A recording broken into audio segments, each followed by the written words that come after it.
So good to be back here again. Fagi! Widih, Fagi. Richard! Alright guys, PPT saya boleh? Full empty. Oke, hari ini kita akan ngomongin tentang full empty. Eh, gak apa-apa, dibasuh dulu kakinya. Bukan pipinya maksudnya, dibasuh dulu pipinya gak apa-apa. Silakan guys. Oke, buat yang punya tisu dibagi-bagi satu sama lain gak apa-apa. So, ini adalah minggu keempat guys. Nggak kerasa udah 1 bulan kita berada di solitude. Ini bulan solitude buat yang baru pertama kali datang di fase solitude ini. Welcome to fase solitude. Kita masih punya 1 bulan ke depan lagi.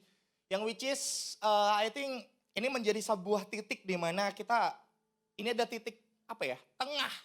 Untuk akhirnya kita benar-benar kayak re-think ulang dengan segala sesuatu yang kita rasakan di momen solitude ini dan lain sebagainya. Kenapa sih kita ambil momen solitude ini? Karena kita cuma pengen satu hal guys.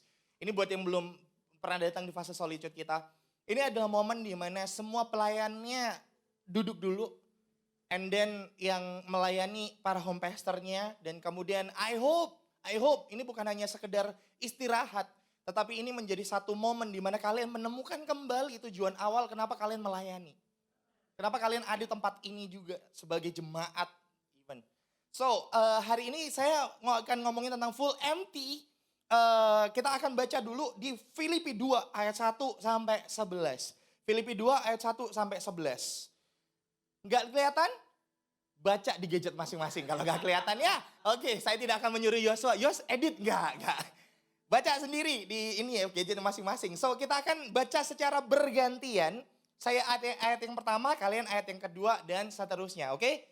So, kita akan baca nasihat Filipi 2 ayat 1 sampai 11. Nasihat supaya bersatu dan merendahkan diri seperti Kristus.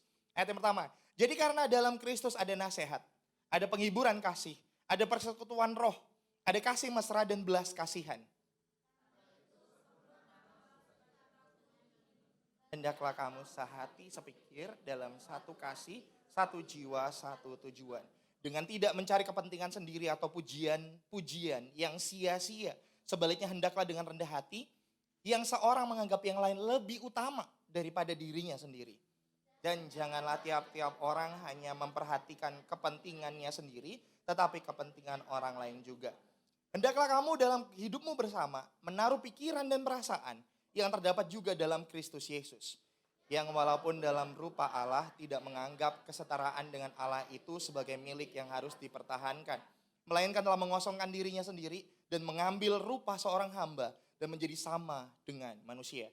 Dan dalam keadaan sebagai manusia, ia telah merendahkan dirinya dan taat sampai mati, bahkan sampai. Itulah sebabnya Allah sangat meninggikan dia dan mengaruniakan kepadanya nama di atas segala nama. Supaya dalam nama Yesus bertekuk lutut segala yang ada di langit dan yang ada di atas bumi, yang ada di bawah bumi. Dan segala lidah mengaku Yesus Kristus adalah Tuhan bagi kemuliaan Allah Bapa.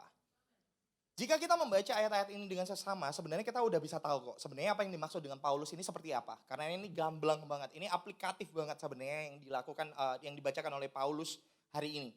Nah, dia memberikan kepada kita satu nasihat, satu hasrat untuk akhirnya kita itu tetap hidup di dalam sebuah kesatuan yang terjadi pada umat-umat Tuhan yang ada.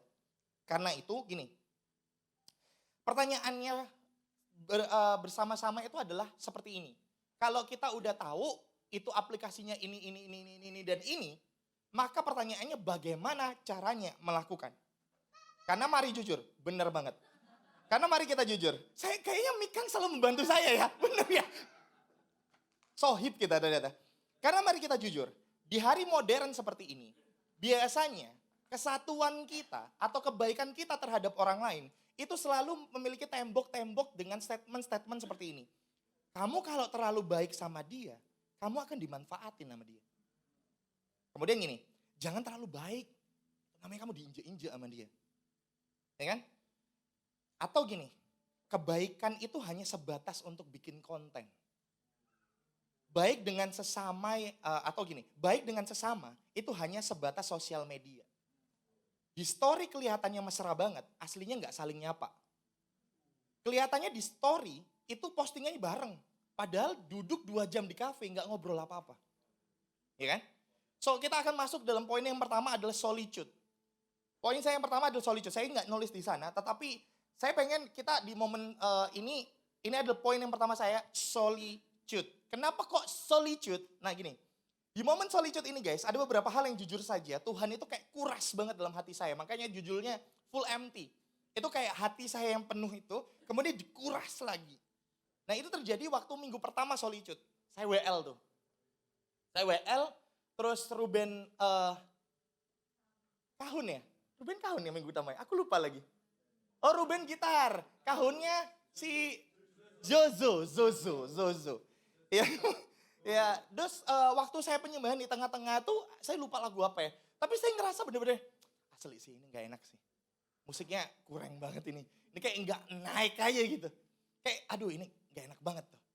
Tapi ya, di tengah-tengah saya ngerasa kayak gitu.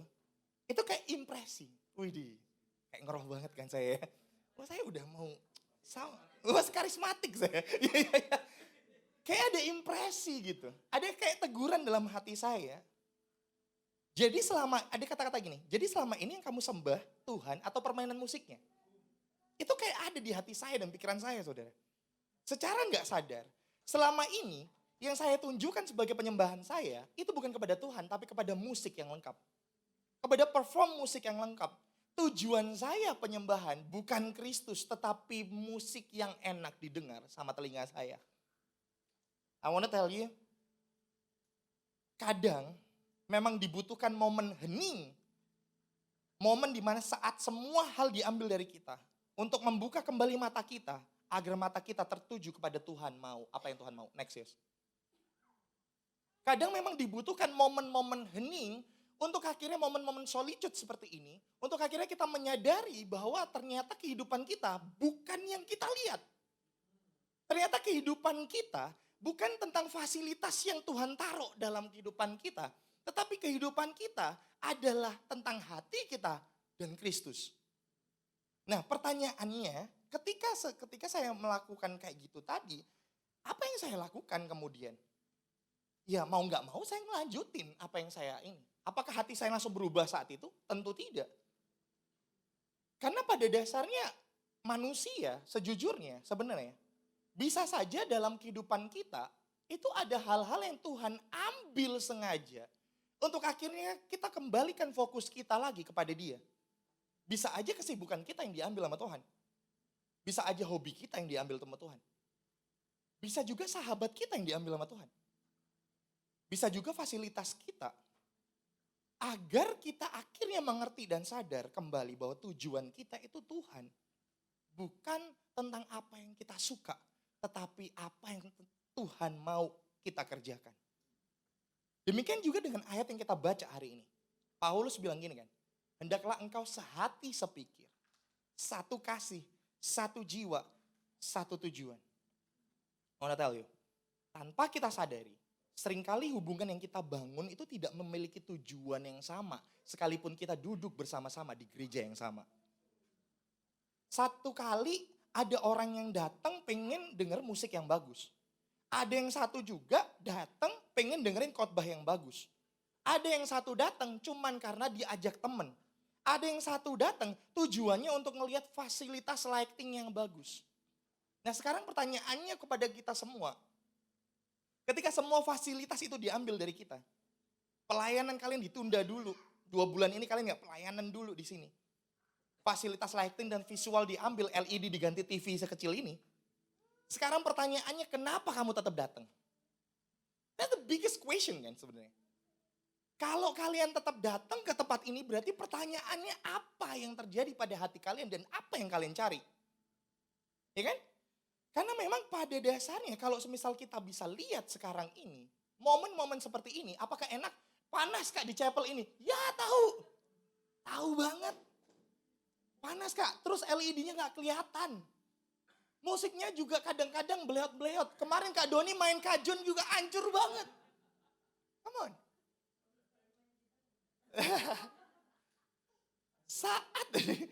Saat semuanya diambil dari kita, Pertanyaannya sekarang, apa yang jadi alasan kamu datang ke tempat ini?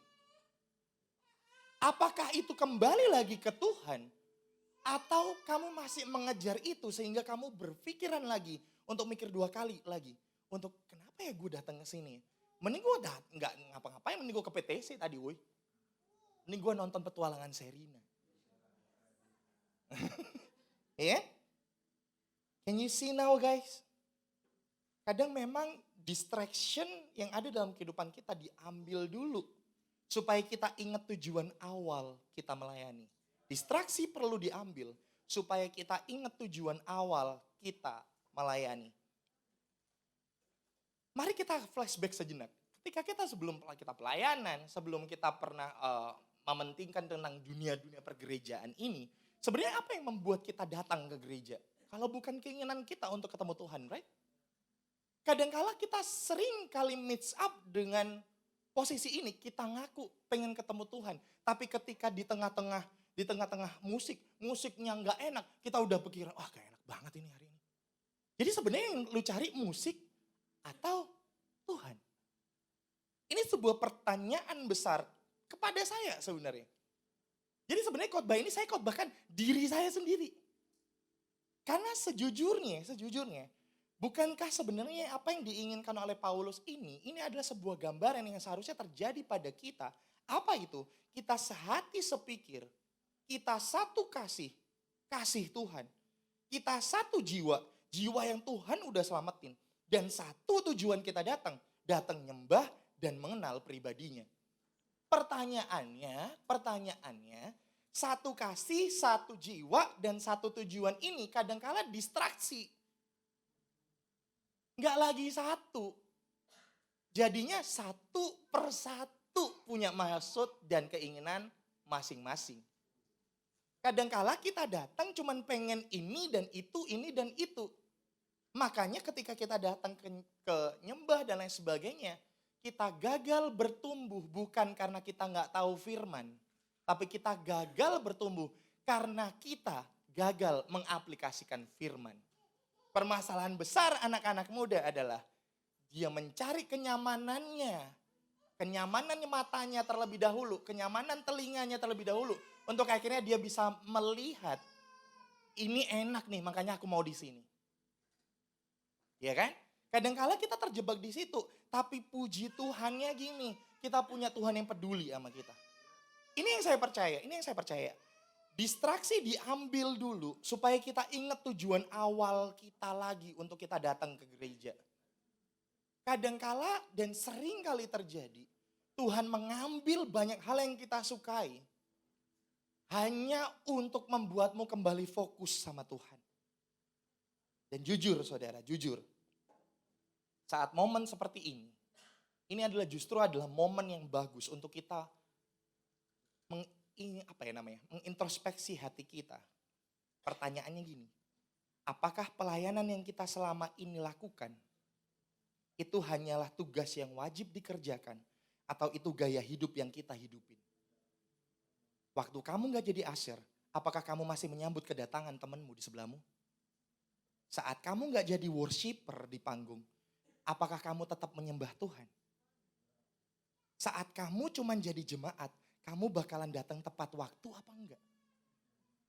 Momen solitude ini adalah momen di mana kita merenungkan lagi kepada siapa kita melakukan semuanya ini. Karena sebenarnya yang diungkapkan dari momen seperti ini, momen di mana kita menarik diri dari segala sesuatu kehidupan kita, ini bisa terjadi dalam kehidupan kita semua.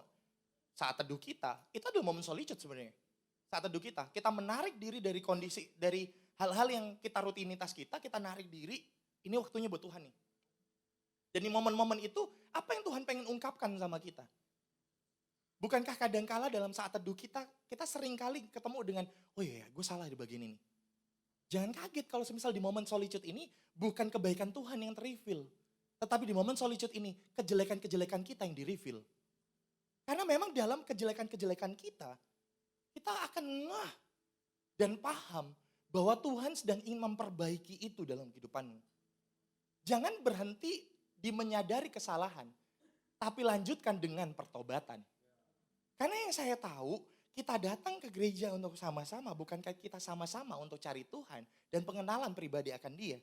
Bukan musiknya, bukan siapanya di dalamnya, tetapi tentang Tuhan yang berkarya di dalamnya. And guess what? Bayangkan kalau semua orang punya pemikiran yang sama tentang ada di gereja. Mereka memiliki pemikiran bahwa mereka pengen ketemu Tuhannya. Bukan pengen ketemu orang lain, bukan pengen ketemu musiknya dan lain sebagainya. Karena gini, kalau kamu merasa musiknya nggak bagus, bisa jadi orang lain ngerasa itu musiknya bagus. Saya pernah satu kali, saya ngerasa tidak perform WL-nya nggak enak lah, asik perform WL lagi. Kayak aku ada yang melewat titik ngono. Terus habis itu ada jemaat yang datang, Kak Don thank you banget tadi aku diberkati banget. Sayang banget. Jemaat diberkati tapi WL-nya gagal ketemu Tuhan. Sayang banget. Guess what? Saat kita menyadari kalau misal semuanya ini untuk Tuhan. Dan pelayanan adalah gaya hidup kita. Bukan hanya sekedar tugas di hari Minggu. Maka kehidupan yang didambakan Paulus untuk Filipi ini akan otomatis terjadi pada hidup kita. Kalau orang melihat Tuhan di dalam sebuah gereja atau dimanapun dia berada, dia gak akan mementingkan dirinya sendiri. Tetapi dia mementingkan orang lain. Dia mulai mementingkan orang lain sebab ia tahu Kristus lebih dahulu membuang kepentingannya supaya kita diselamatkan.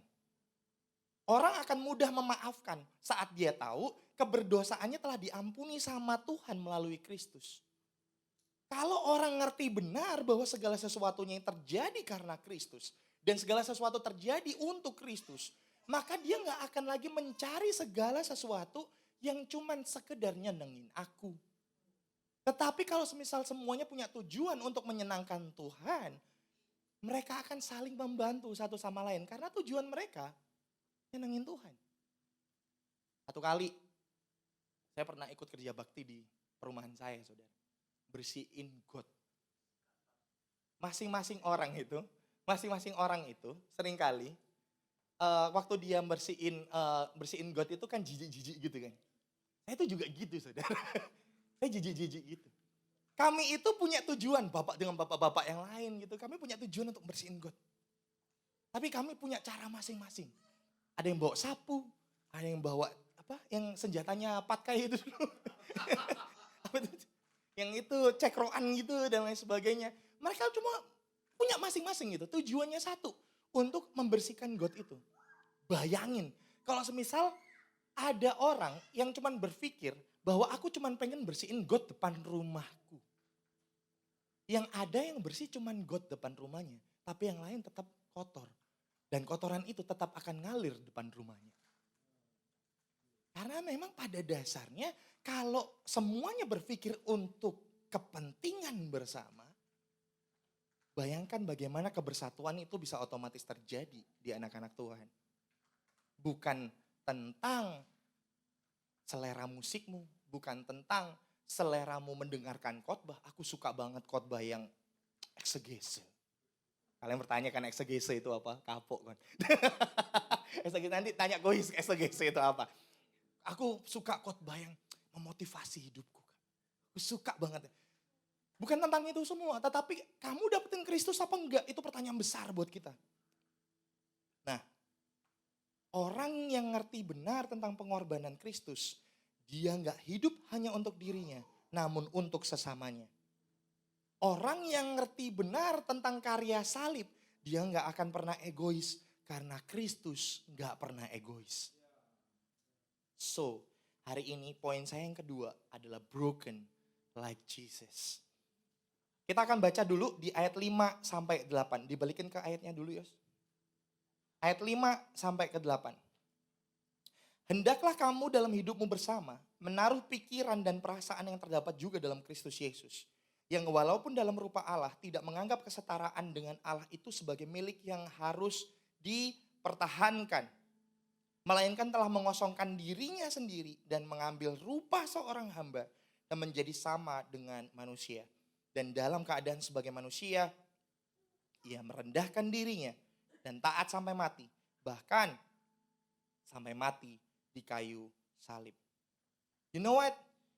Poin saya yang kedua ini, saya akan menitik beratkan pada kata-kata pikiran dan perasaan. Itu ada pikiran dan perasaan. Saya rasa ini adalah dua hal yang sangat berkaitan di dalam kehidupan kita. Siapapun kita, pasti punya pikiran dan punya perasaan. Kalau kalian nggak punya pikiran, kalian nggak akan sampai di sini. Kalian bisa sampai kemana-mana gitu. Ya kan? Karena pikirannya keganggu. Makanya orang gangguan jiwa, omongannya pikirannya keganggu tuh. Kayak gitu kan. Nah, pikiran dan perasaan. Semua orang itu punya tuh. Nah gini, namun nggak semua orang punya kendali atas dua-duanya.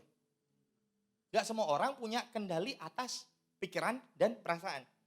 Satu, karena pikiran manusia itu begitu luas sampai kita nggak tahu batasan pemikiran manusia itu sampai mana. Ya kan? Makanya kita bisa ngerti itu, akhirnya ada planet baru dan lain sebagainya. Gue nggak pernah mikir itu sampai sana. Tapi mereka yang ada di NASA berpikir sampai sana. Ya kan? Semuanya tuh berpikir seperti itu. Kenapa film Interstellar itu begitu banget? Aku nggak sampai pikiranku sampai gitu. Ada beberapa orang ngomong kayak gitu. Memang pada dasarnya pikiran manusia itu begitu luas sampai-sampai kita nggak tahu batas pemikiran manusia itu sampai mana. Dan kedua, perasaan manusia, kalau tadi pikiran manusia. Perasaan manusia itu dalam banget. Sampai kita nggak tahu seringkali kita susah maafin orang karena lukanya terlalu dalam. Atau kita udah sayang banget sama orang sampai nggak tahu cara melupakannya. Asik banget nggak tuh? Asik banget. Nah yang menarik di sini, yang ditulis oleh seorang Paulus di sini adalah gini, pikiran dan perasaan. Dia nggak hanya bilang tentang pikiranmu harus gimana. Dia nggak hanya memberikan tips, kamu kalau merasakan ini, coba rasakan yang enak-enak aja. Enggak. Tapi dia ngomong pikiran dan perasaan yang terdapat juga pada Kristus. Berarti keduanya harus sesuai dengan Kristus. Jadi ternyata bukan hanya pikiran yang harus sesuai dengan Kristus, tetapi perasaan kita harus sesuai pada Kristus. Apa yang dipikirkan Kristus, demikian juga apa yang dirasakan Kristus, ternyata harus kita miliki. Nah permasalahannya, seringkali pikiran kita udah susah payah untuk dikendalikan, namun perasaan kita memberontak gak karuan. Pikiran kita udah tahu harus ngampuni, tapi karena perasaannya sakit hati banget, makanya tiba-tiba muncul story. Aduh sakit hati banget. Pikirannya itu tahu nih harus ngampuni, tapi karena perasaannya terlalu membuncah. Membuncah lagi. Perasaannya terlalu sakit banget, maka muncullah story Instagram. Curhat di media sosial. Ya kan? Permasalahan utama kita adalah gini, kadang kita pengen menguasai pikiran kita, tapi perasaan kita tidak terkontrol. Tapi juga di lain sisi, kita berusaha menenangkan perasaan kita, tapi malah pikiran kita makin overthinking dan bikin perasaan kita makin acak-adut. Ya kan? Dua hal itu jadi kayak nggak bisa tertangani dengan baik. Kita coba untuk menenangkan pikiran kita, ternyata perasaan kita yang acak-adut. Kita coba untuk nenangin, udah tenang. Tapi pikirannya, kampret emang lu. Kan kayak gitu juga bisa terjadi. See? Ini yang paling susah untuk dilakukan. Yaitu kata-kata di ayat kelima. Hendaklah kamu dalam hidupmu bersama menaruh pikiran dan perasaan yang terdapat juga dalam Kristus Yesus. Masalah terbesar dalam kehidupan kita, you know what? Tentang pikiran dan perasaan itu, kenapa itu bisa sakit? Itu bukan lepas dari apa kondisi dan lain sebagainya. Sejujurnya kalau kita coba pikirkan, kenapa itu bisa nyakitin kita? Kenapa hal itu bisa benar-benar kayak nyakitin kita banget sih? Kenapa? I want to tell you, kadangkala yang benar-benar bikin kita sakit hati itu bukan karena masalahnya begitu besar sampai kita sakit hati. Enggak. Kadangkala masalah sepele aja kita sakit hati, orang gak disapa doang aja bisa sakit hati. Ya kan? Kadangkala bukan tentang peristiwanya seperti apa. Tapi karena akunya terlalu penting. Akunya terlalu penting, makanya kita ngerasa bahwa ya aku harus dihargai. Next point. Akunya terlalu signifikan. Akunya terlalu besar dalam hati kita dan pikiran kita. Makanya masalah terbesar dalam kehidupan kita sebenarnya, dalam pikiran dan perasaan kita, adalah pikiran dan perasaan kita itu adalah tentang AKU, MI, YSELF. Welcome. Bukan myself. Enggak nih. Masalah terbesar kamu dan saya itu adalah akunya kita sebenarnya. Yang paling disakiti itu aku, Kak. Dia nggak ngertiin aku banget. Aku nggak dihargai di tempat ini. Berapa sih? 5.000. Aku tidak diperhatikan di sini. Aku lebih diperhatikan di luar sana daripada di sini. Aku nggak dianggap di sini, Kak. You know what? Ketika semua tentang aku, maka hanya akan ada pertengkaran dan perselisihan. Sama kayak dalam hubungan kan.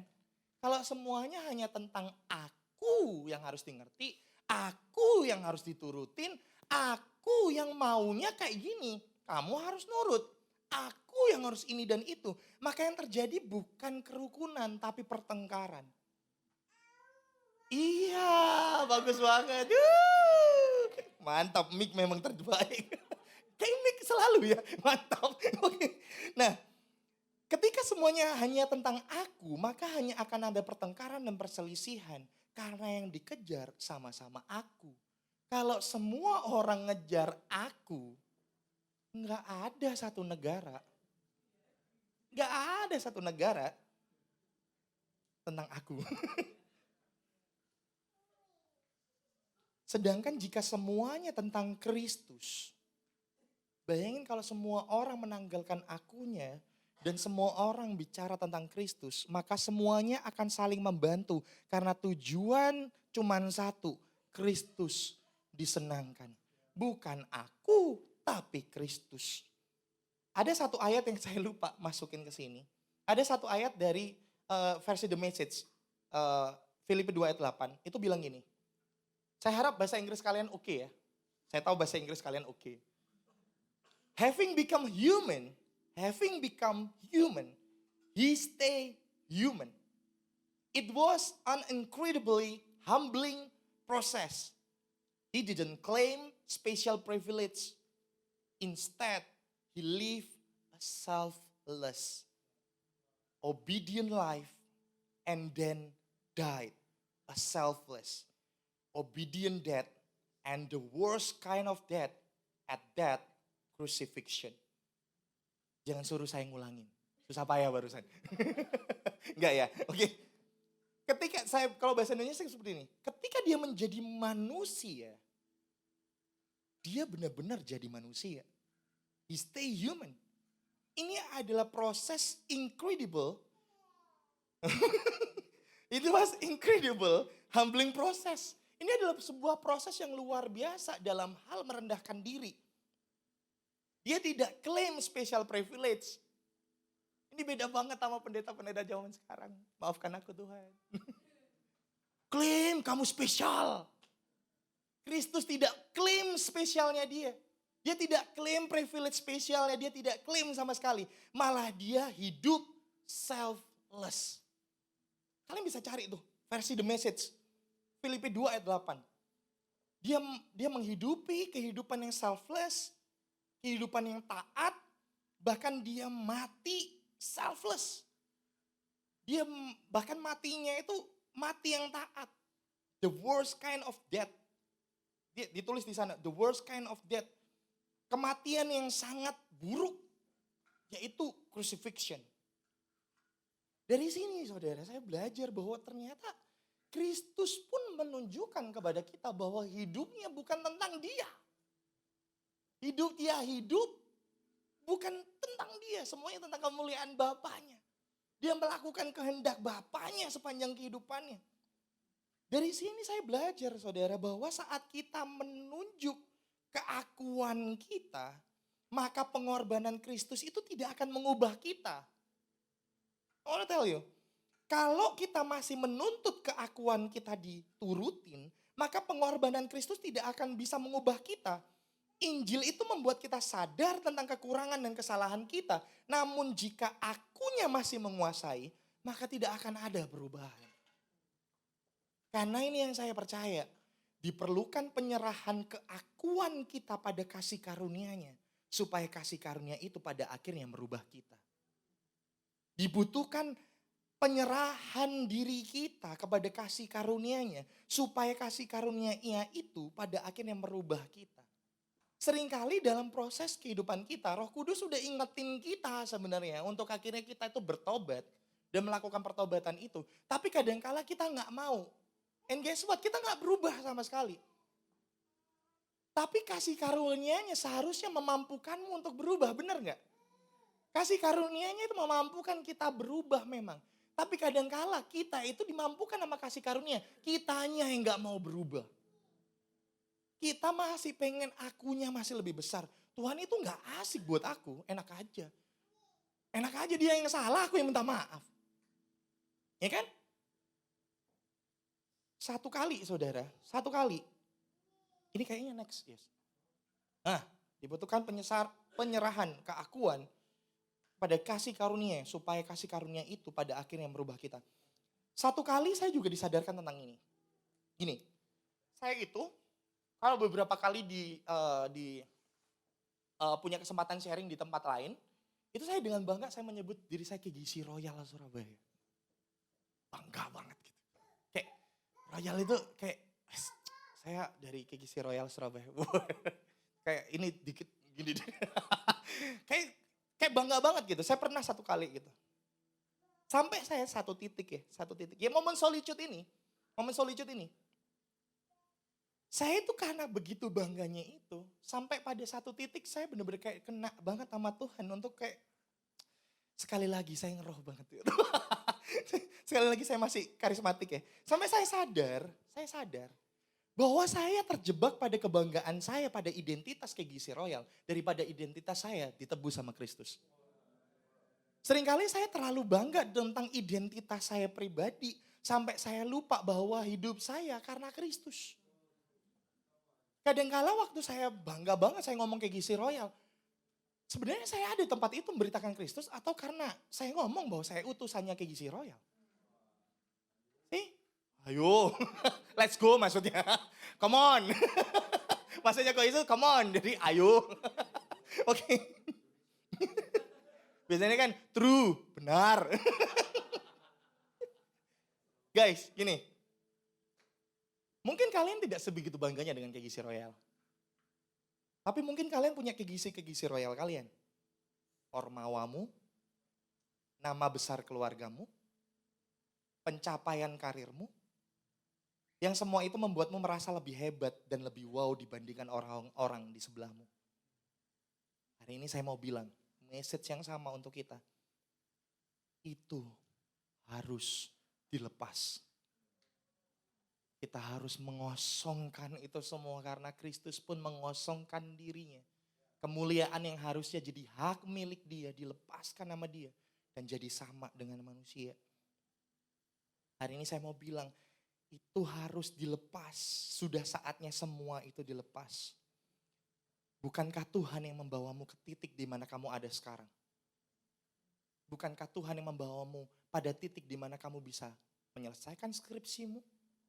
Menyelesaikan semua karir-karirmu dan lain sebagainya. Bukankah Tuhan yang bawa kamu sampai pada titik ini? Dan bukankah kalau dia yang bawa kamu ke titik ini, bukankah dia yang harusnya diutamakan? Dengan semua pencapaianmu, sekali lagi, kamu punya hutang memprioritaskan dia dalam hidupmu. Dengan semua pencapaianmu, kamu punya hutang memprioritaskan dia lebih daripada apapun. So, melalui proses merendahkan dirinya agar kita memiliki kelayakan kembali. Untuk itu Tuhan Allah Bapa meninggikan Kristus agar kita dilayakan karena pengorbanannya. Akhirnya kita punya tujuan lagi yaitu mengenal pribadinya. Dan Tuhan kita ingin kita itu full empty. Pikiran dan perasaan.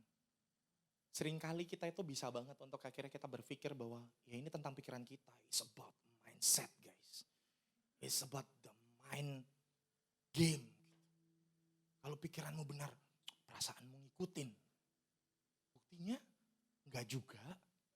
Buktinya kadang perasaan kita yang nguasain kita. Buktinya kadang pikiran kita yang nguasain kita. Makanya hari ini dua-duanya harus tunduk pada Kristus. Dua-duanya harus kembali pada Kristus. Dua-duanya harus berada pada titik yang sama. Yaitu titik di mana Kristus menebus kita lagi. Menebus kita lagi. Kristus menebus kita maksudnya. Karena dia mati sekali untuk kita. Dan itu cukup untuk mengubah kehidupan kita. Dan dalam kehidupan kita, saya undang pemain musik untuk maju. Dalam kehidupan kita, remember this. Saya nggak tahu apa yang terjadi dalam kehidupan kalian, masing-masing saya nggak tahu. Tapi di momen solitude ini, saya nggak tahu mungkin apa yang Tuhan ambil dalam kehidupanmu. Apa yang Tuhan izinkan hilang dari kehidupanmu. Bisa jadi itu teman-temanmu, bisa jadi itu hal yang sangat kamu bangga-banggakan.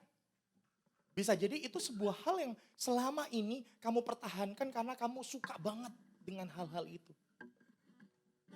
Tapi di momen seperti ini, mari kita lihat keteladanan Kristus.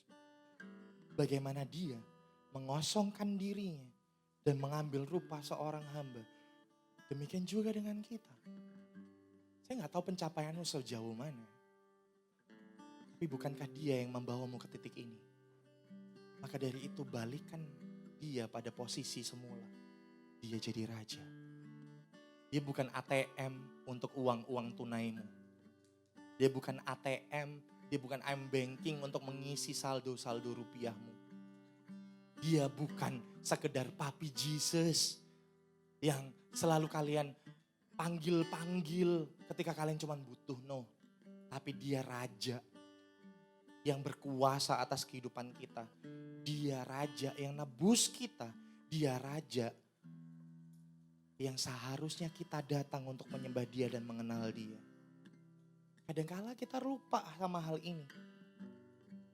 Mari kita datang dengan kekosongan hati kita untuk diisi.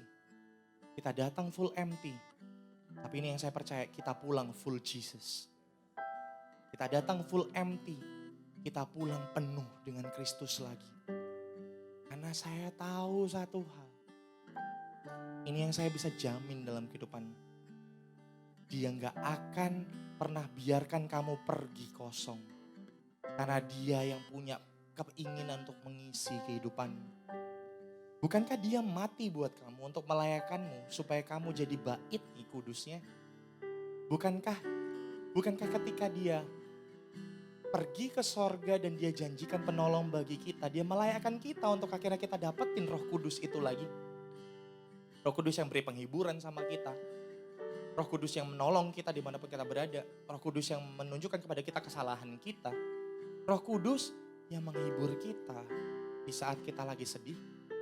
Di saat titik terendah dalam kehidupan kita, dia yang menemani kita. Bukankah dia yang selalu ada di titik-titik terberat kita? Pertanyaannya gini, kita seringkali menyadari keberadaan Tuhan di titik terendah. Tapi kita jarang sekali mengingat Tuhan di titik teratas kita. Mungkin hidupmu fine-fine aja.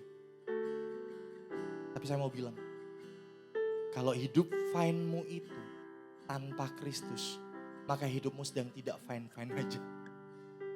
Kalau hidup fine-mu itu tanpa Kristus, berarti hidupmu sedang tidak baik-baik aja. Karena kehidupan terbaik kita adalah saat Kristus jadi raja atas kita. Mari kita tundukkan kepala. Waktu saya masih ada guys. So, let's take a moment of solitude.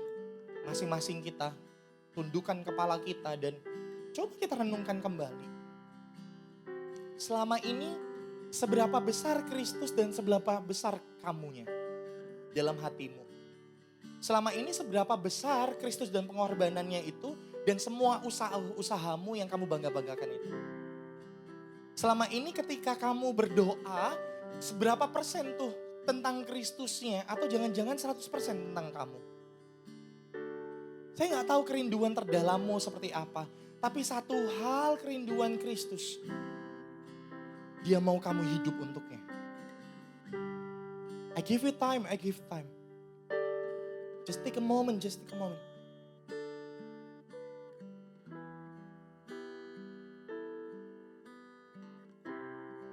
Mari renungkan betapa baiknya Dia. Even sampai detik ini pun kamu masih diingatkan sama Dia untuk tetap memprioritaskan Dia. Sekalipun mungkin kamu selalu gagal prioritasin Dia, tapi Dia tetap over and over again mengejarmu. Aku kasih tahu kamu satu fakta ya. Bukan kamu yang ngejar hadiratnya, tapi sesungguhnya Dia yang selalu kejar kamu kemanapun kamu pergi. Mau pergi kemanapun, ke ujung dunia, sampai kapanpun kamu sukses dimanapun, gunung manapun yang kamu daki, Dia kejar kamu. Cuman seringkali kita, dengan semua kebebalan kita menganggap bahwa Kristus itu gak ada. Sehingga kita cuman fokus sama diri kita doang, fokus sama karir kita doang. Kita cari orang cuman ngelihat Dia sebagai uang yang berjalan. I wanna tell you, biar Kristus mengubah kita. Sehingga kita bisa melihat orang lain sebagai jiwa yang perlu diselamatkan juga. Dan ketika kita melihat diri kita pun, kita adalah jiwa-jiwa yang butuh diselamatkan sama Kristus. Jiwa-jiwa yang butuh Kristus. Jiwa-jiwa yang butuh dipulihkan sama Kristus. Let me pray for you. Tuhan, hari ini di momen solitude ini Tuhan, aku berdoa untuk masing-masing mereka.